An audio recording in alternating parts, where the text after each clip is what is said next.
I'm only offering an initial welcome to all of you and on behalf of the institution and the venue. So actually we are not really a collaborating institution, but because I am a trust member and also because we feel it's a very relevant event to bring to an institution like this. So just to briefly say that in February, the very first event of the Kolkata Partition Museum was also held in this venue. And we had the eminent filmmaker Gautam Ghosh with us on that occasion too, along in conversation with Moinat বিশ্বাস, thinking about partition and film. And a lot of the discussion centered around Gautam Ghosh's film Songkhuchi. So I think it is from there that the idea of doing a larger set of film screenings. And we'd like to especially thank Gautam Babu for giving us advice on this, helping us out in choosing the films. He entertained us at his home in the middle of a very busy schedule, and he really helped us out as much as possible with organizing the event. We had an initial plan of showing a very rare film, Chirnomul, but unfortunately we could not get a decent copy available, but we remain in hope that যদি চিহ্নমূলের ভালো copy পাওয়া যায় digitally restore, সেটা দেখানোর ইচ্ছা আমাদের থাকলো, এই ইভেন্টে হলো না। তো তখনও ঠিক হয়েছিল যে চিহ্নমূলের সঙ্গে সঙ্গে অন্তত একটা ঋত্বিক ঘটকের ছবি, কারণ ঋত্বিক ঘটক ছাড়া পার্টিশন নিয়ে ছবি হবে এটা ভাবা যায় না। তো তখন চিহ্নমূল যখন পাওয়া গেল না, তখন আমরা ঠিক করলাম যে তাহলে শুধু ঋত্বিকের প্রমাণ কাঞ্চনটা দিয়ে আমরা শুরু করবো। So again, I will only welcome all of you and hope that this will be a very successful 4-day event. We are privileged to have the filmmakers with us for many of these screenings. They have promised to come and briefly introduce the films. We are particularly delighted to have with us two Bangladeshi filmmakers, Tanveer Mohammed and Akram Khan. They are not here today. Their films will be shown over Sunday and Monday, and as you will see from the program, Tanveer Mohammed will also be doing a special class with students of filmmaking on how to film partition or how to film. I will hand over the mic to Rituparna Roy, who is really being the main kind of the organizer of the event. She is the setting up of the trust was really her idea. We hope by next year we'll be in a position to set up at least some exhibitions on the theme so that we can start thinking about how, even in a very nascent form, how we can think of a permanent display at some point for the museum. But to get to the permanent display, we have to begin with smaller temporary kind of exhibitions. But while the planning and the funding for that is always a problem, we'll be working towards it. It was Gautam Babu's idea that we should start it off with a set of film screenings around the time of independence and partition. So this is where we are. It's largely due to a series of efforts and coordination in which several of the trust members have helped. I'd like to particularly mention Abhijit Pathak, who's been continuously supportive of this and got in touch with the Bangladeshi filmmakers personally and arranged to bring them up. Abhijit Babu is here with us. He's also advised us on the funding. I'm sure Rituparna will do. We also institutions like us are always looking for corporate sponsorship, and this seldom come our way. So we are really happy that Tata Steel agreed to sponsor this small event, and we have a representative here with us. And we hope this will be one of many events that Tata Steel will sponsor here. And I'll pass you on to Rituparna. I actually conceived this project way back in 2016 while I was still living in Europe, in the Netherlands. But the groundwork I could do only after coming back to Kolkata 2 years back. And starting from then, in 3 consecutive years, Every year in the month of August, a very significant event has happened with reference to this project. In 2017, I had co-convened the Partition Conference, where I first broached the idea of a museum. It was primarily to an academic audience. Last year, August, our trust was registered. This year, we are having this film fest. We already had an inaugural event, which Tabriri has already said. What we are particularly happy about is that this event, this 4-day event, could be a signature event in that it, in a way, encapsulates our vision. So what is our vision, our mission? I'll be very short. I'll keep it very short and simple. We have two primary objectives while thinking about this museum. Number one, and the most important one, is that we want to memorialize in the most comprehensive way possible the specific experience, the specificity of Bengal's experience of partition visiting the Punjab and its aftermath and afterlife. And the second, which is also very important, is that we want to highlight the continuities in Bengali life. Now, partition had two aspects to it. One was rupture, which has been amply documented, and rightly so, because it was the defining character of the event. But actually, over the last 7 decades, there have also been certain quiet continuities in Bengali life in terms of, say, language, literature, food, fabric, the performative arts, which is not a small thing. But that has not been given adequate attention. And when I say we want to highlight that, I don't mean that this is a call for unification or anything of the sort. It is just a very conscious acknowledgement that there is still much that is common in our living heritage, which goes beyond nationalist rhetoric. And in doing that, in doing those programs in which we highlight this commonality, we would certainly want to collaborate with Bangladesh and Bangladeshis. So we are very happy that our flag off event, in this event, we are able to do that. That we have films and filmmakers from Bangladesh who work on the same theme of partition, but from different perspectives. So extremely happy that they could be here. They have been extremely kind and generous over the last 3-4 months, made things very easy for us, very supportive. Special thanks to Gautamda here. I'll not repeat what Tabriri has already said. Thanks due to Tata Steel, Mr. Sumit Pratibha is here, and I just wanted to say one thing about each and every filmmaker we approach, whether from Bangladesh or West Bengal, without an exception, readily agreed to share their films and to be part of the festival. I think that in itself is quite significant, and I just want to say end by saying one thing, that the project that we have undertaken is a very ambitious one, and we are a small organization. And for any project, big or small, you need money, of course. Nothing happens without money. That's a sad reality.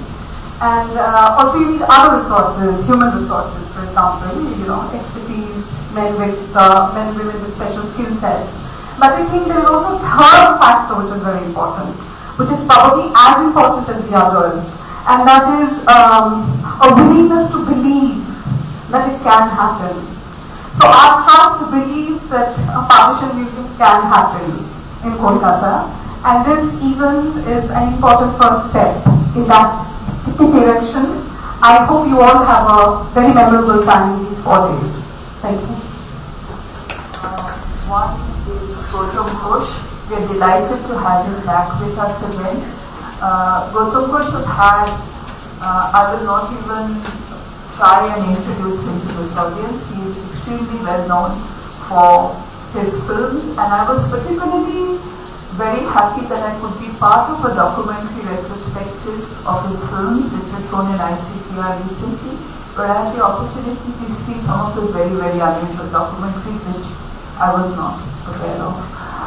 So both as a feature filmmaker and as a pioneering documentary filmmaker, Gautam Ghosh has been a star on the film, on our contemporary filmmaking screen. And he also has a particular link with our institution. He knew our founding director, Professor Govind Dey. So we're really very, very happy that he's here again. I think he'll be here briefly tomorrow too for his film Shambhaji. But today he'll be speaking more broadly on partition and cinema. And we're equally delighted to have with us another extremely well-known figure in Calcutta's world of film criticism and film scholarship, Professor Sanjay Mukhopadhyay. He has, if I'm not wrong, recently retired as Professor in Film Studies from Jadavpur University, but he continues to research and write very widely on film, Bangla film, and he's an expert particularly on the cinema of Ritik Khator. So I think Sanjay Babu will be speaking particularly on Ritik Khator and this particular film. So please come. Thank you so much.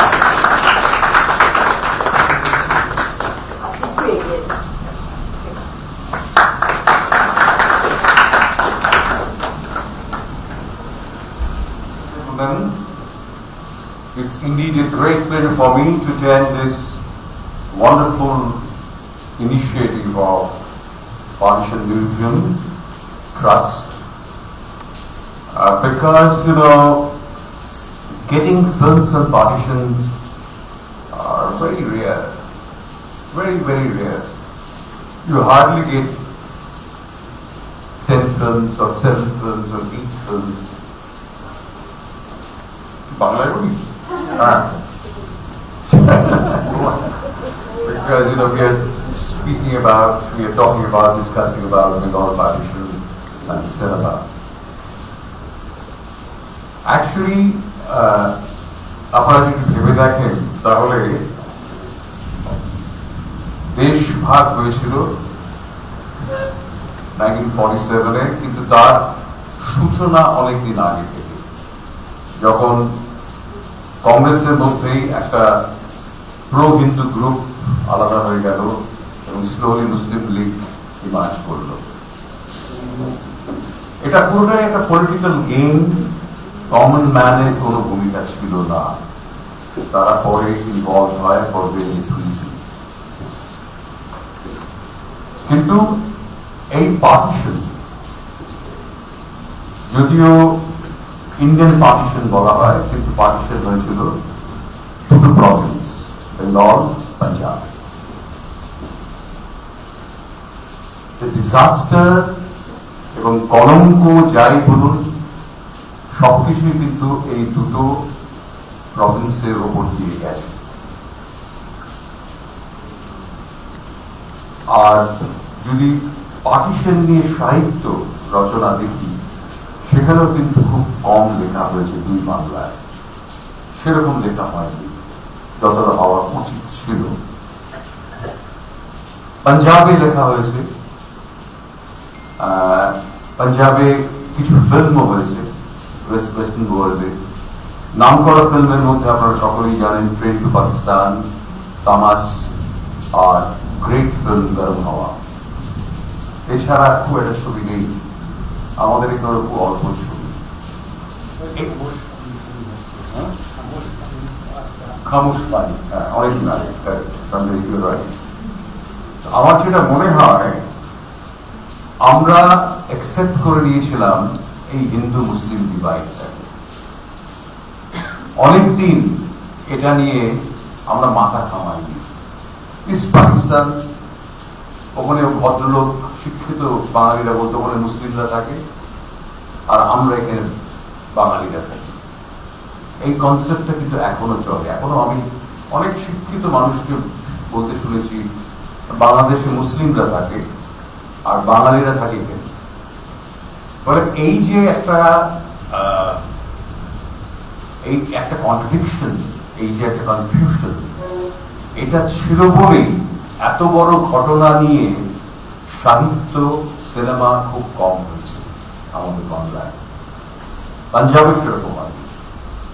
তারপর আমরা accept করে নিয়েছিলাম। পাঞ্জাবে তো একটা সুবিধা ছিল, একটা টাইম পিরিয়ডের পর ওরা ঠিক করে ফেললো, হ্যাঁ এত লোক চলে গেছে পাকিস্তানে, তারা মুসলিম পাঞ্জাবি, আর এত লোক চলে এসছে ইন্ডিয়াতে যারা হিন্দু পাঞ্জাবি বা শিখ পাঞ্জাবি। Clear division. কিন্তু বেঙ্গলে এই ফ্লোটা কিন্তু এখনো চলছে, এটা বন্ধ পায়নি ৭৩-৭৪ বছর পরে। মেন্টালি আমরা কিন্তু এখনো ডিভাইড করে রেখেছি ভেতরে ভেতরে। ফলে একটা museum is very very important. মিউজিয়ামের কথা ভাবলেই আমার পুশকিনের একটা কবিতার লাইন মনে পড়ে, everything is a sacrifice to your memory. Wonderful line.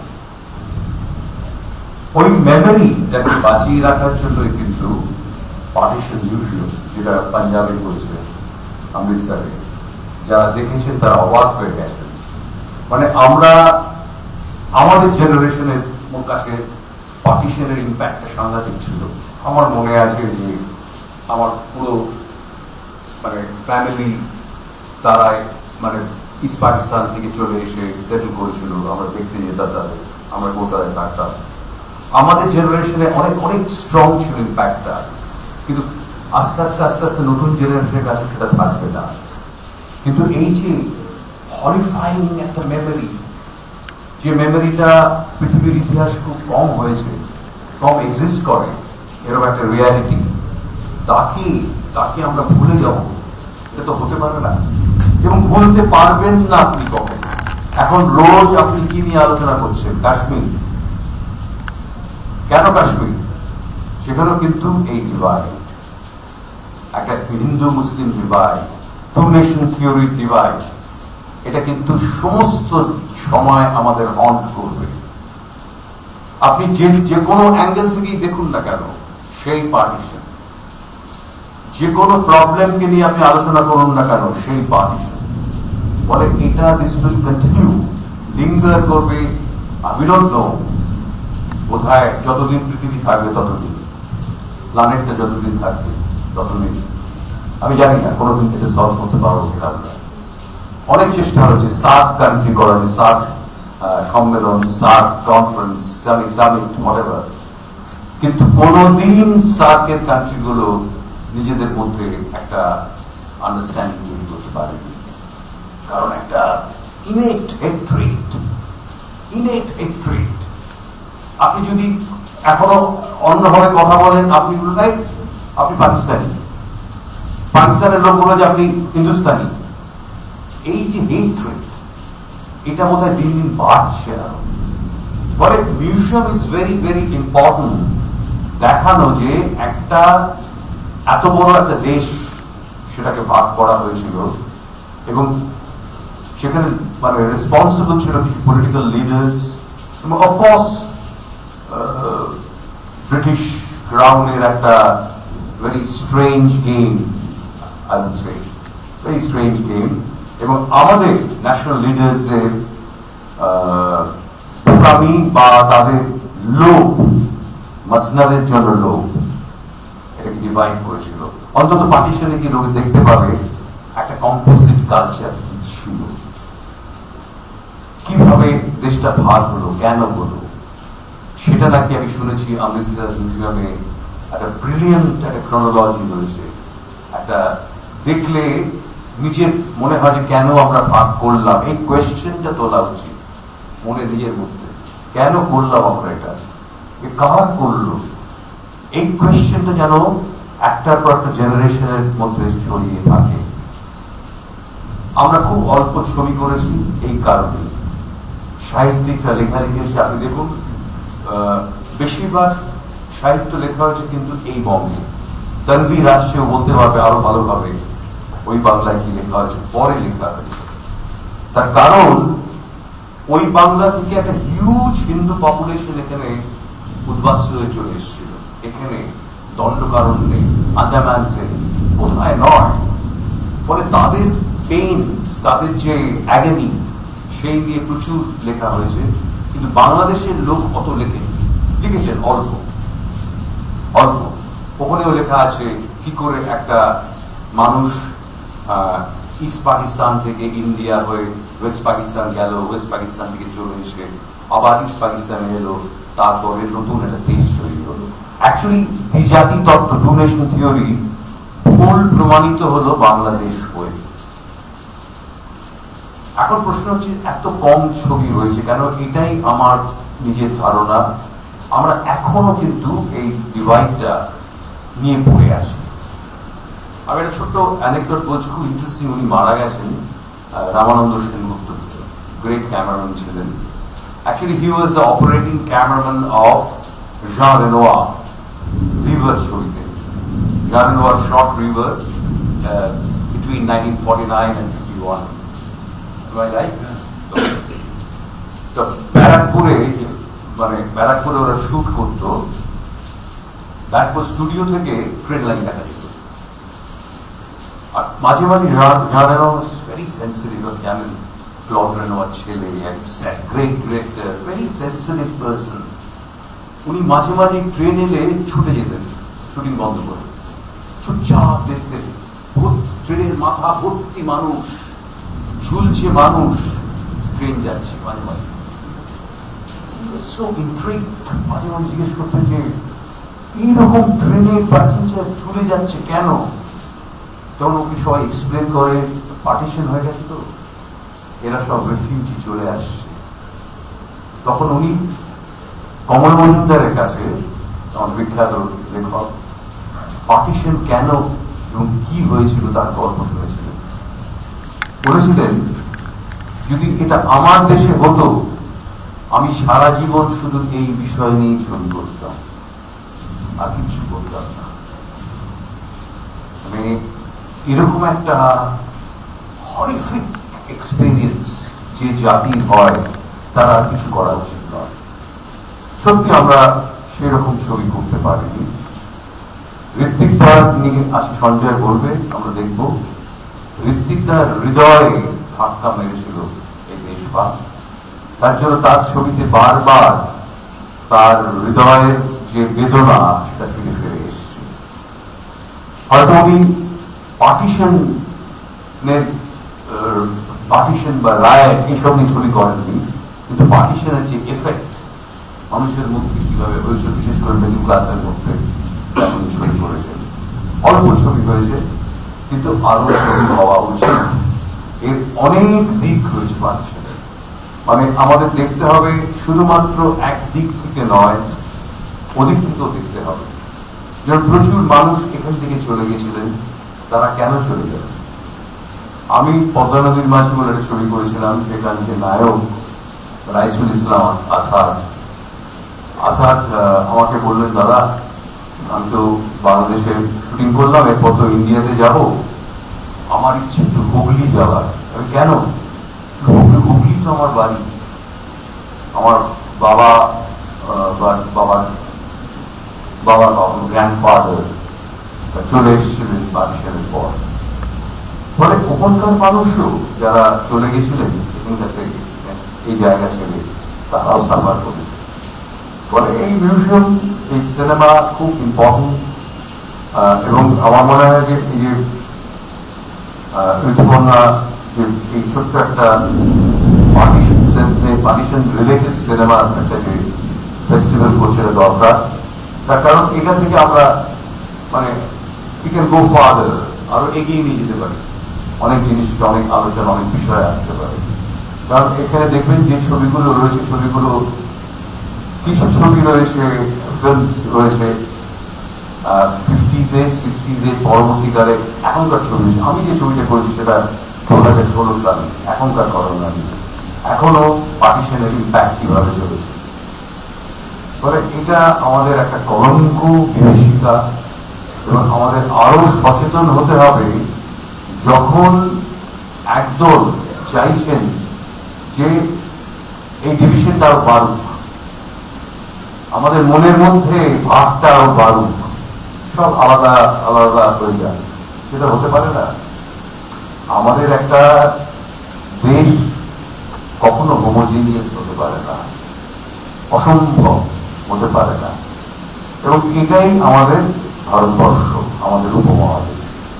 সেখানে যে প্রধান ধাক্কাটা আমরা খেয়েছি পার্টিশন, তার ফল নানা দিক থেকে আমাদের যন্ত্রণা দিয়ে যাবে, আমাদের সাফার করাবে। এবং সেটা থেকে যদি মুক্তি পেতে হয়, তাহলে আমাদের চেতনা বাড়াতে হবে, আমাদের অ্যাওয়ারনেস বাড়াতে হবে। কেন হয়েছিল, আমরা কি করতে পারি, ঠিক আছে, যেটা হয়ে গেছে পলিটিক্যাল ডিভিশন হয়ে গেছে, জিওগ্রাফিক্যাল ডিভিশন হয়ে গেছে, আমরা পাল্টাতে পারবো না।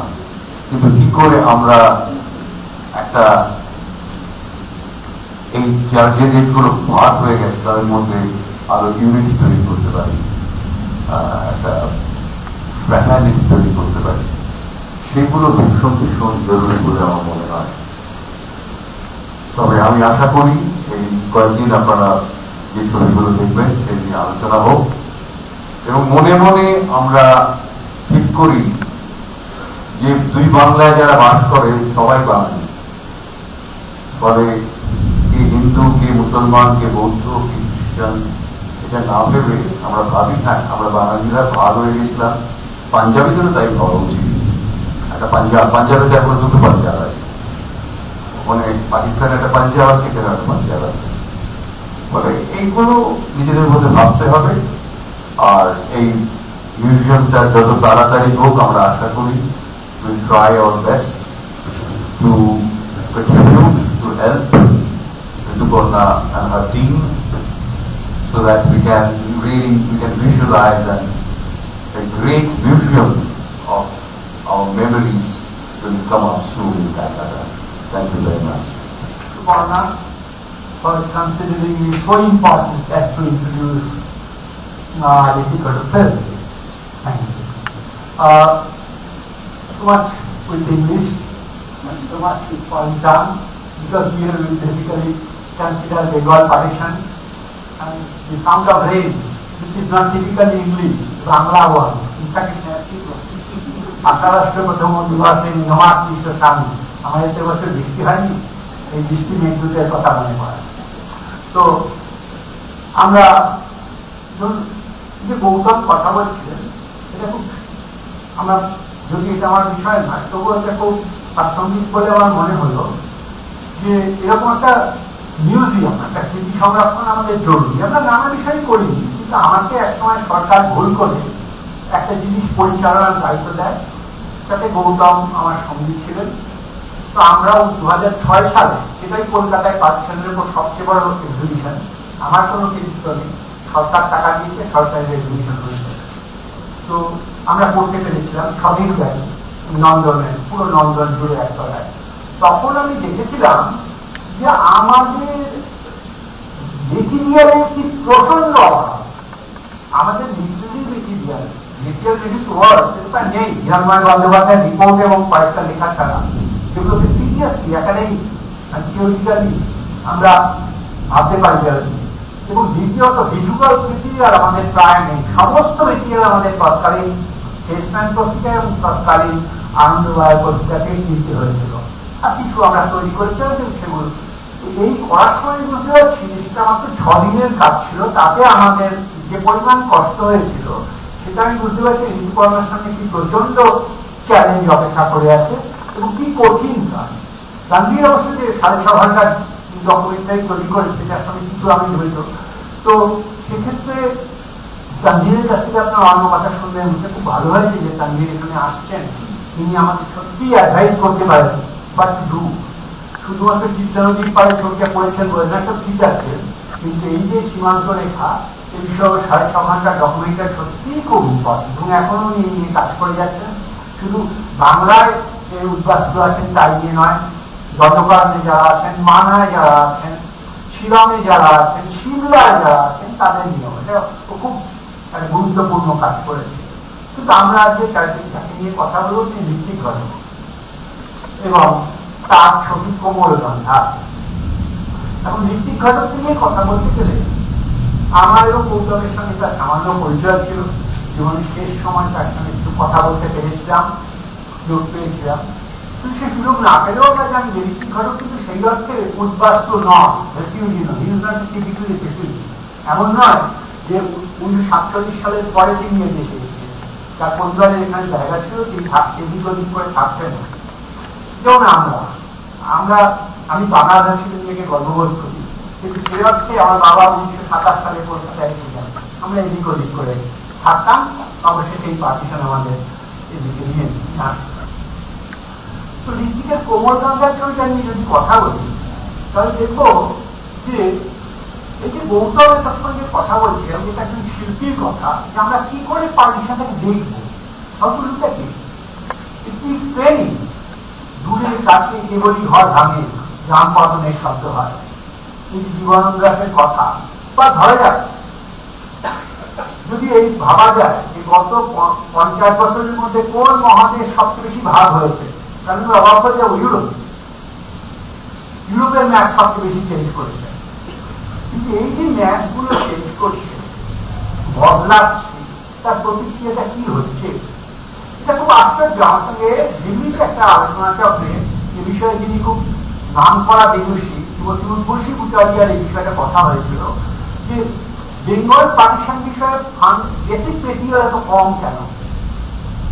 সত্যি আজকে যদি আমরা সাহিত্য নিয়ে এত গর্ব করি, সাহিত্য নিয়ে কথা বলি, তাহলে দেখবো যে আমাদের সাহিত্য বিষয়ে বাংলার বিভাজন সম্পর্কে আমাদের ডকুমেন্ট খুব কম।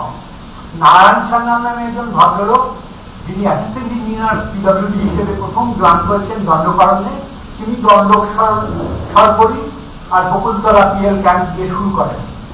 যখন অতীন বন্দ্যোপাধ্যায় নীলকণ্ঠ পাখির খোঁজে দেখেন, যা সুনীল গঙ্গোপাধ্যায় নানা কবিতার বিষয়ে লেখা হয়, সাহেব পাড়ার পাঠিয়ে ফরিদপুরের বাঙাল বাড়ির ছেলে, বা যখন প্রফুল্ল রায় কেয়াপাতা নৌকো রেখেছে, সেগুলো অনেকটা নস্টালজিয়া, তার মধ্যে এই বেদনা বিরোধতা নেই, সেটা হচ্ছে অনেক কাব্য।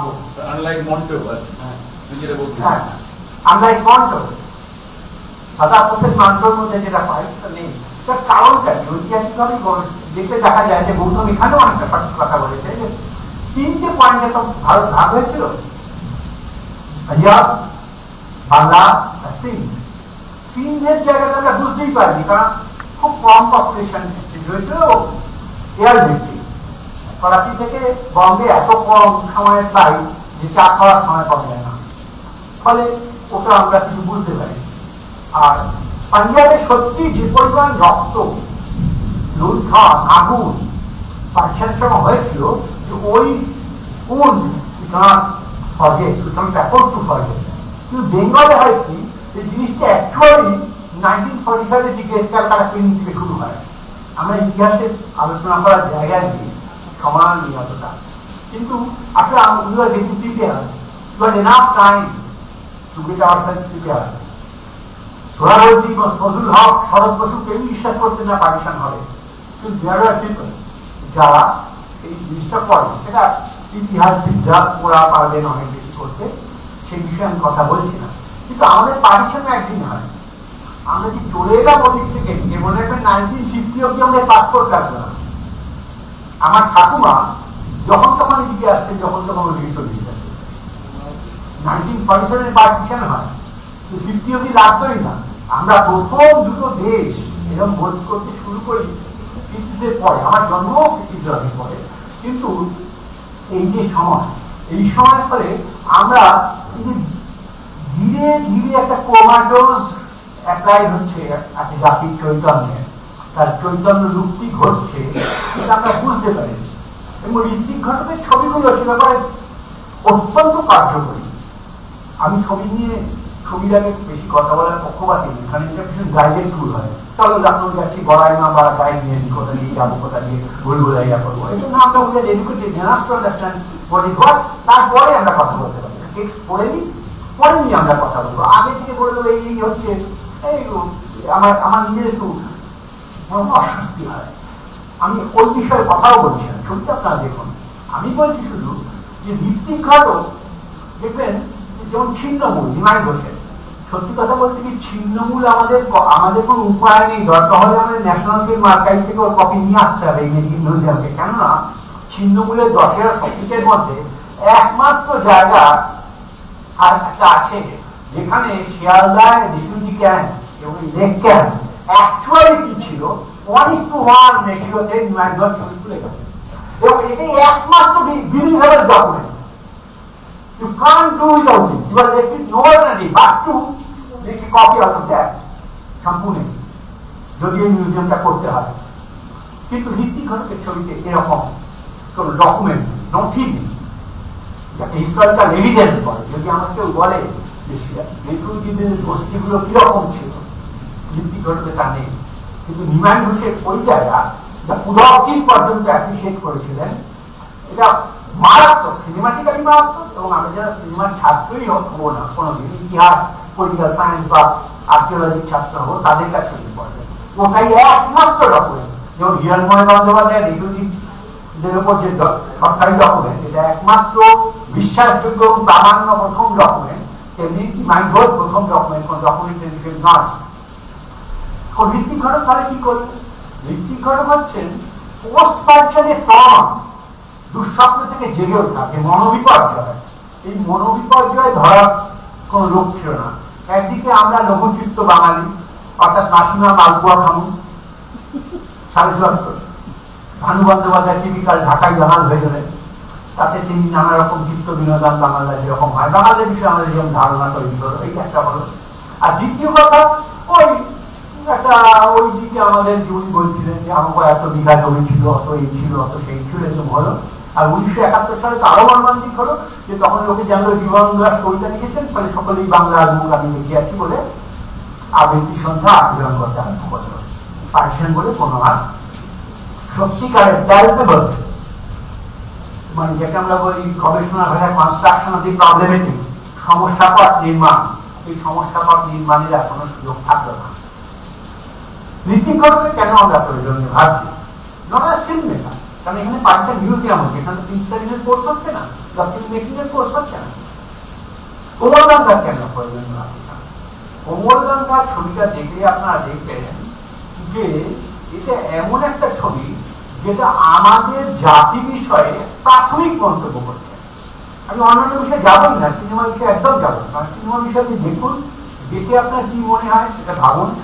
ওই একজন প্রদর্শক আমাদের দেখিয়েছিলেন, আমরা তো প্রাইমারি স্কুলে পড়ছি না, যে আমাদের হেডমাস্টার মশাই এটা বলেন turn to left, turn to right, go straight. No, আমরা ছবিটা দেখি। তাহলে কেন আমি বলছি কোমলগঙ্গা একেবারে ফান্ডামেন্টাল? গৌতম ঘোষ আমার দীর্ঘদিনের বন্ধু যেটা বলছিলেন, সেটা এই জন্য যে এটা সুবর্ণ রেখা নেই, এটা হয়তো মেঘে রেখা তারা করে কি আছে সেটা যখন আমরা কথা বলবো তখন বলতে পারি। রবীন্দ্রনাথ ঠাকুর, আমি কথা বলছি যে মনে রাখবেন কোমলগঙ্গা তৈরি হচ্ছে 1961। আমাদের মধ্যে অনেকে আছেন যারা খুব অবাক হয়ে যান যে 1961 যখন প্রত্যেক বাঙালি চলচ্চিত্রকার বা কবি বা সংস্কৃতি কর্মী রবীন্দ্রনাথের প্রতি শতবর্ষের শ্রদ্ধা জানাচ্ছেন, তখন ঋত্বিক কুমার ঘটক এমন একজন মানুষ যাতে ঢাকার বাড়িতে রবীন্দ্রনাথ এসেছেন, যার দাদা মনীষ ঘটক রবীন্দ্রনাথের সঙ্গে পরিচিত, এবং রবীন্দ্রনাথের প্রতি ঋত্বিক ঘটকের একটা শ্রদ্ধা না জানানোর কোনো কারণ নেই। তিনি রবীন্দ্র কাহিনী নিয়ে সারা জীবনে কোনো ছবি করলেন না, এবং পার্টিকুলার 1961 সালে কেন নীরব হয়েছেন। আসলে তারা ইংরেজরা যেমন বলে দুটো পঙ্ক্তির মধ্য দিয়ে দেখা, রিডিং বিটুইন দ্য লাইনস, তা দেখেন। সত্যি কথা বলছি, কোমলগঙ্গা রবীন্দ্রনাথের উপরই, রবীন্দ্রনাথের সঙ্গে একটা সংগ্রাম। রবীন্দ্রনাথের সঙ্গে সংলাপ হলে আমাদের এই দিকে এত গুরুত্বপূর্ণ হতো না। সংলাপটা হচ্ছে রবীন্দ্রনাথের ইতিহাস বোধের সঙ্গে একজন পরবর্তী নাগরিকের ইতিহাস বোধের। সংক্ষেপে বলি, মিলিয়ে নেবেন। রবীন্দ্রনাথ 1920 সালে একটা প্রবন্ধ লেখেন, অসম্ভব গুরুত্বপূর্ণ প্রবন্ধ, তার নাম শকুন্তলা। যে জন্য আজ কালিদাস বলছিলাম মেঘদূতের প্রথম লাইন মনে হলো। শকুন্তলা আসলে লেখা হয়েছিল বঙ্কিমচন্দ্র চট্টোপাধ্যায় ঊনবিংশ শতকে লেখা শেষ দিকে শকুন্তলা, মিরান্দা ও দেশবিমনা প্রবন্ধের প্রত্যুত্তর, অনেক পরে 1920 সালে বঙ্কিমচন্দ্রের মৃত্যুর পরে। সেই প্রবন্ধে রবীন্দ্রনাথ নানা কথা বলেছে, সেই কথাগুলো নিয়ে আমাদের দরকার নেই, যেমন শকুন্তলা, মিরান্দা, দেশবিমনা নিয়ে আমাদের দরকার নেই। কিন্তু রবীন্দ্রনাথের মূল প্রতিপাদ্য ছিল যে শেক্সপিয়ারের নায়িকার সঙ্গে কালিদাসের নায়িকার পার্থক্য কোথায়। শেক্সপিয়ারের টেম্পেস্টে মিরান্দা, যিনি দুর্গম দ্বীপবাসী, তিনি দ্বীপবাসিনী এবং মনুষ্য চরিত্র সম্বন্ধে অনবহিত, সেটা নিহাতি প্রকৃতির বিধান। মিরান্দার ক্যারেক্টার চরিত্রের সঙ্গে নিসর্গের কোনো যোগাযোগ নেই। এই একই ঘটনা ঘটত যদি রাজা দুর্গম শৈলশিখরে নির্বাসিত হতেন, তাহলেও মিরান্দা একইভাবে বড় হতো। রবীন্দ্রনাথের বক্তব্য। এবং শকুন্তলার সঙ্গে মিরান্দার তফাৎ কোথায়? শকুন্তলার নিষ্পাপ হল অজ্ঞনয়। শকুন্তলা পুরুষ জাতি বা অন্য লিঙ্গ সম্বন্ধে যথেষ্ট অবহিত। তিনি সভ্যতার মধ্যে বসবাসকারী মহর্ষি কর্ণ তপবন। তিনি যখন দুষ্মন্তের সভায় যাচ্ছেন তখন যে হরিণ শিশু তার আচরণ ধরে টানছে বা সহকার করে, মানে আমরা মুকুলের সঙ্গে তিনি দিয়ে দিয়েছিলেন, সেটি ধুয়ে পড়েছে। রবীন্দ্রনাথ বলেছিলেন যে শকুন্তলার ক্রন্দান সমগ্র তপমান নবীর ক্রন্দান, শকুন্তলা ইয়ার অংশ মাত্র। অর্থাৎ সহকার তরুণ, তিনোদল, হরিণ শিশু, সেই রকমই একটা নাট্য উপাদান শকুন্তলা। তফাৎটা কোথায়? রবীন্দ্রনাথ ঠাকুরের মতে যে প্রাচ্য মানুষকে নিসর্গের সঙ্গে সমন্বিত করে ভেবেছে, প্রতীচ্যতা ধরেনি। আমরা রবীন্দ্রনাথের মধ্যে সায় দেব কি দেব না আলাদা কথা, কিন্তু ঋত্বিক কুমার ঘটক 1961 সালে পরবর্তী প্রজন্মের বাঙালি হিসেবে, উত্তরসূরি হিসেবে মনে করেছিলেন যে রবীন্দ্রনাথের সঙ্গে তার একটা সংলাপ জরুরি। এই যে দেশভাব, একে যদি আমরা শুধু পলিটিক্যাল পার্টিশনিং ভাবি, র্যাডক্লিফ রোয়েদার ভাবি, শুধু সীমান্ত রেখা ভাবি, শুধু রাজনৈতিক প্রয়োজন ভাবি, তাহলে আমরা ভুল করি। ভুল করবো এই কারণে, এই ছবি দেখার সময় দেখবেন এবং ইতিহাস সমস্ত ছবির সঙ্গে দেখবেন, আমি শব্দগুলো অ্যাভয়েড করে যাচ্ছি কেন, এগুলো যে আমাদের তখন জানেন না আমার দীর্ঘদিন পেশাদারী অধ্যাপক হওয়ার জন্য কতগুলো টার্মিনোলজি মনে পড়ে, সেগুলো ছাড়াই কথা বলা উচিত। মানে প্রত্যেকে ভূগোলের মাস্টার করে ভূগোলের কথা বলবে, জিওলজির মাস্টার জিওলজির কথা বলবে, উচিত নয়। আমি বলতে চাইছিলাম সার্কাস অফ আইকনোগ্রাফিক সায়েন্স, বলতে বলতে আটকে গেলাম, ইচ্ছে করি যে শব্দটাকে সরিয়ে রাখে। যে ঋত্বিক ঘটক যখন অনস্বকে কম্পোজ করে তখন আমাদের একটা অপ্রয়োজনীয় মনে হয়, কোন সিনেমাটোগ্রাফার বলে আরো বেশি করে বুঝতে পারবেন। বস্তুত আমি গৌতম ঘোষের কাছে কৃতজ্ঞ, কারণ গৌতম ঘোষের সঙ্গে একবার কমলকান্দা দেখার সময় গৌতম ঘোষ আমাকে জানিয়েছেন যে নিজে খুব বড় একজন সিনেমাটোগ্রাফার, ডিরেক্টর ছাড়া, ডিরেক্টর বাদ দিন যদি ক্যামেরাম্যান হিসেবে হবে তাহলে। তো পৃথিবীর শ্রেষ্ঠ লো অ্যাঙ্গেল শট, পর্দার শট, সেটা আপনারা দেখবেন এখানে, আমরা সেই নিয়ে আলোচনা করছি না। কিন্তু দেখবেন পর্দা কি করে একটা জ্যান্ত, একটা সজীব অস্তিত্ব হচ্ছে। ঘটক যারা সিনেমার শান্ত হয় না, এটা করতেন যে তিনি পাত্র পাত্রী যারা মনুষ্য চরিত্র, নরবা নারী, মানুষ বা মানুষই, তাদের বাদ দিয়ে প্রকৃতিকে তুলছেন। যেমন ধরুন যেটা মর্মান্তিক জায়গা, যার উপর মধ্যে 4 দিন নির্ভর হয়ে আছে, দাঁড়িয়ে আছে একটা শট, আকার শট, একটা ট্রলি, ক্যামেরা এগিয়ে যাচ্ছে, ওয়াইড অ্যাঙ্গেল, ফলে আপনি যদি এই দূরত্ব, মানে আমার সঙ্গে ঋতুপর্ণার যে দূরত্ব, সে অ্যাকচুয়াল যে দূরত্ব 4 ফুট বা 5 ফুট হয়, তার থেকে অনেক বেশি লাগবে দীর্ঘক্ষণ। এখানে নর্মাল লেন্সের বদলে ওয়াইড অ্যাঙ্গেল দেওয়া হয়, এই বলে এই রাইডটা ওর বলা উচিত, আমি ওর কাছে ক্ষমা প্রার্থনা করে আমি বলছি। তো এই যে হচ্ছে, কিন্তু আপনি কনস্ট্রাকশন যে সিন ভালো করে লক্ষ্য করুন, একবারে বেঙ্গল হিস্ট্রি বা ইন্ডিয়ান হিস্ট্রিও খুব কম, এর সঙ্গে আখ্যানের যোগাযোগ নেই। এই যে হচ্ছে অনুসূয়া এবং ভৃগু দেখছে একটা খেলা দিয়ে, দেখবেন অনুসূয়া এবং ভৃগু স্টেবল ক্যারেক্টার, তাদের চুল উঠছে না, কিছু উঠছে না, তো দুপাশের বনভূমি খুব কাঁপছে, কৃত্রিম ফ্যান দিয়ে ওগুলোকে কাঁপানো হচ্ছে। কেন কাঁপানো হচ্ছে? সমস্ত বনভূমির ক্রন্দন, কালিদাস থেকে অর্থাৎ আমাদের বোঝাতে চাইছে, যা বড় শিল্পীদের সবসময় কাজ, যে বিচ্ছেদ কোনো মুহূর্তে বিচ্ছেদ না, unless you can locate it in the larger canvas of history, right from Manjada, সিন্ধু নদ গতিপথ পরিবর্তন করার জন্য ভারতীয় সভ্যতার রূপান্তর হয়। এই যে নদীগুলো, সিন্ধু, নর্মদা, কাবেরী, ব্রহ্মপুত্র, গঙ্গা, পদ্মা, এই যে নদীগুলো বিভিন্ন সময় আমাদের বাসভূমিকে পরিবর্তন করেছে। পরিবর্তন করার ফলে আমাদের সভ্যতার যে রূপান্তর, তাকে শুধু বেঙ্গল পার্টিশনের মধ্যে রাখা নেই, হিস্টোরিক্যাল কনসেপ্ট বলে, which is actually a sense of the temporal along with timeless।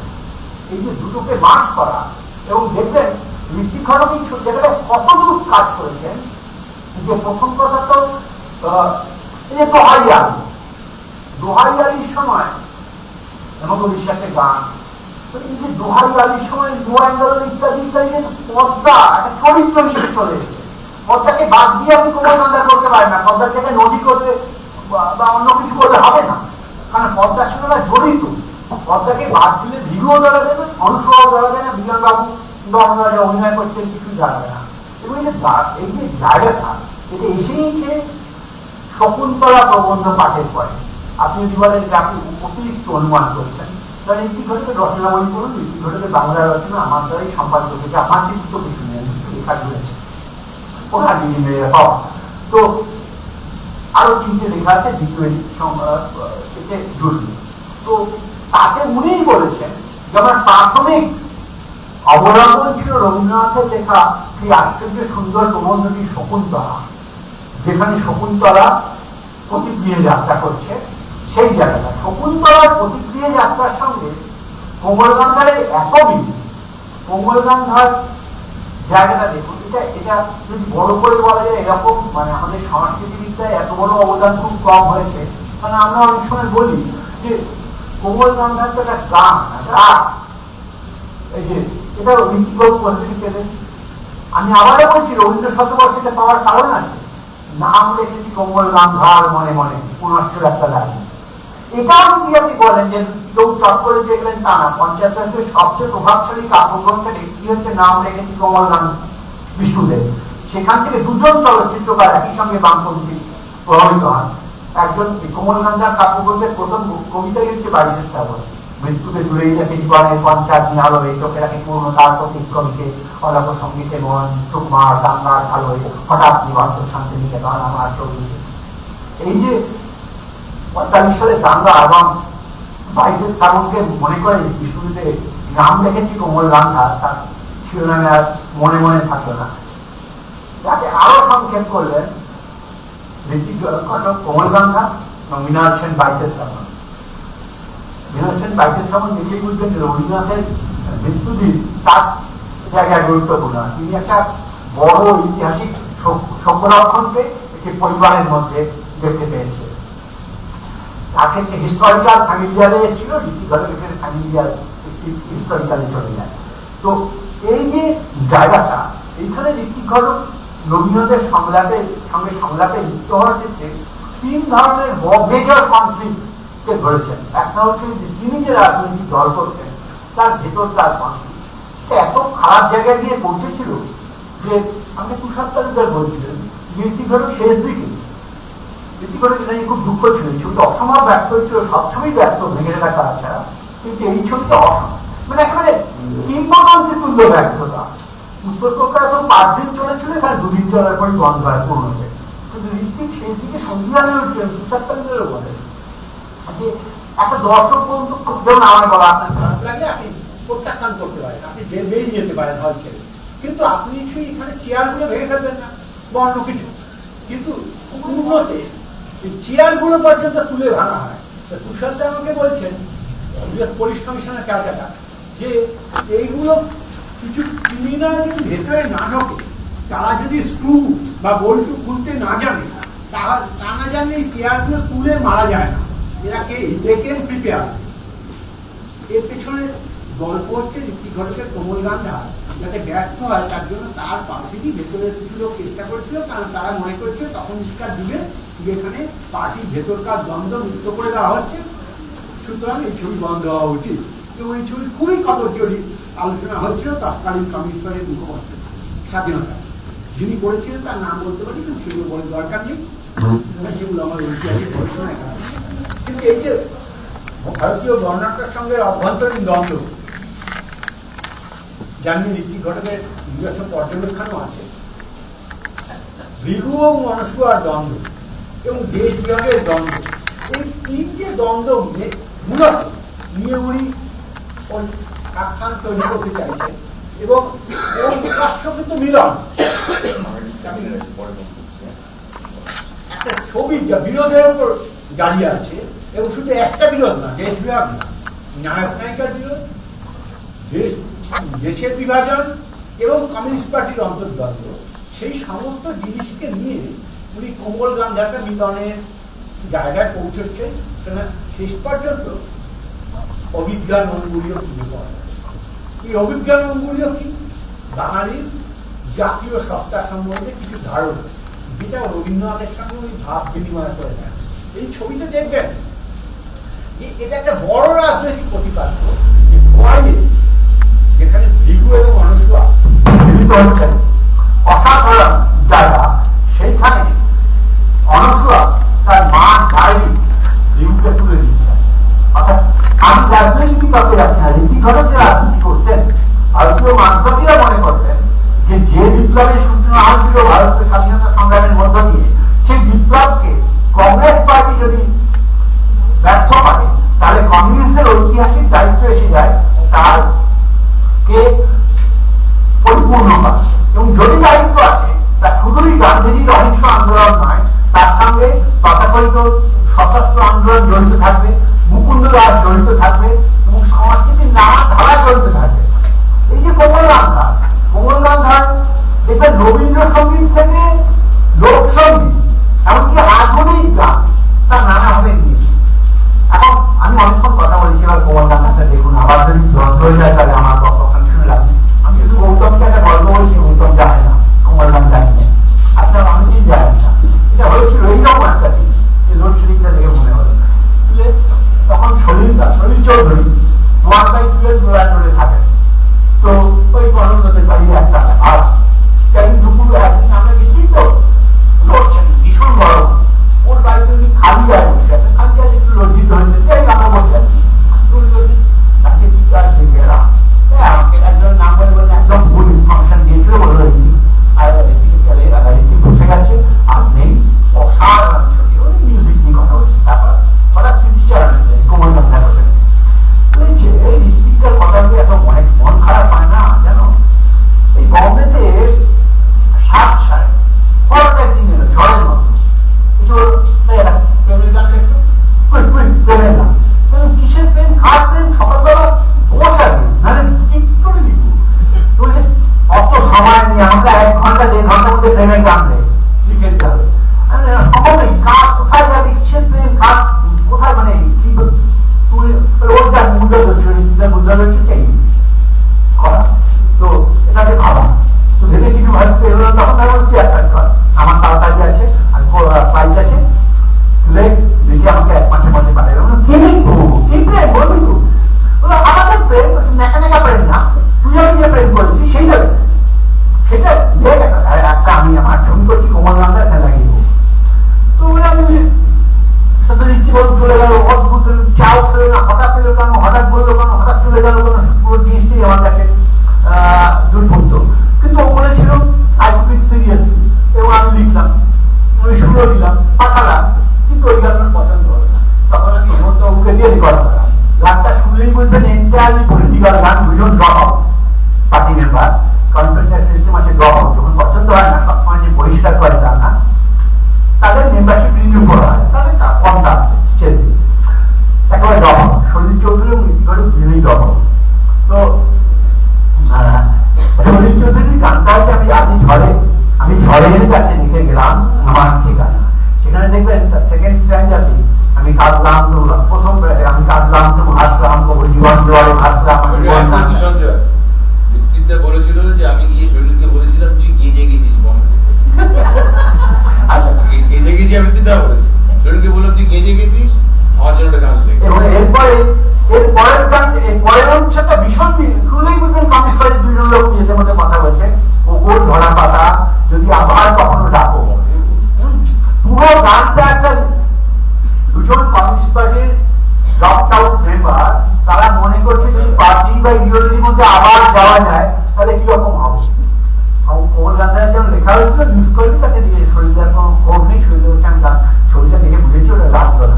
যাই হোক, এই যে কোমল গান্ধাকে আমরা দেখবো আমরা এখান থেকে দেখার জিনিস যে আমরা গোদার সাহেবকে এত সারা পৃথিবী জুড়ে প্রশংসা করি যে উনি প্রথম এসেকে সিনেমা এনেছেন, এসে টাইপ সিনেমা ওয়ার্ল্ড